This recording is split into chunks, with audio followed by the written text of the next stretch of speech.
மரணத்துக்குப் பின் தன் தந்தையான சூரியனின் இருப்பிடத்தை அடைந்தான் கர்ணன். தந்தையே, என் நண்பன் துரியோதனனுக்கு செஞ்சோற்று கடன் தீர்க்க வேண்டும் என பாரத போரில் ஈடுபட்டேன். ஆனால் என்னை தந்திரமாக கிருஷ்ணன் கொன்றுவிட்டான் என வருந்தினான். செஞ்சோற்று கடன் தீர்ப்பது சிறந்த தர்மம்தான். ஆனால் அதையும் விட விசேஷ தர்மத்தின் வடிவாக இருப்பவன் கிருஷ்ணன். கிருஷ்ணம் தர்மம் சனாதனம் என்றே சொல்வர். விசேஷ தர்மத்துக்கும் சாமானிய தர்மத்துக்கும் முரண்பாடு வரும்போது விசேஷ தர்மத்தையே நாம் ஏற்க வேண்டும். தந்தை சொல் மிக்க மந்திரமில்லை என்பது தர்மம் என்றாலும் விஷ்ணு பக்தனான பிரகலாதன் தன் தந்தை இரணியனின் பேச்சை கேட்டானா? இல்லையே. நரசிம்மர் என்னும் விசேஷ தர்மத்தை அல்லவா ஏற்றான். விபீஷணனும் தன் அண்ணன் ராவணனுக்கு நன்றி செலுத்தும் சாமானிய தர்மத்தை விட்டு விசேஷ தர்மமான ஸ்ரீராமனை சரணடைந்தான். தாயிற் சிறந்த கோயிலும் இல்லை என்பதற்காக கைகேயின் வரத்திற்கு பரதன் உடன்பட்டானா? சாமானிய தர்மங்களை பின்பற்ற வேண்டும் என்பதில் சந்தேகமில்லை. ஆனால் முரண்பாடு வரும்போது விசேஷ தர்மத்தையே ஏற்க வேண்டும்.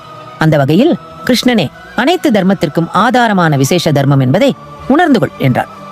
தர்மமே வடிவமான மகாவிஷ்ணுவுக்கு வருஷாகபி என்று பெயர் உண்டு. விருஷாகபையே நமஹ என ஜபித்து வழிபட்டால் முரண்பட்ட சூழலில் சரியான முடிவு எடுக்கும் சக்தி கிடைக்கும்.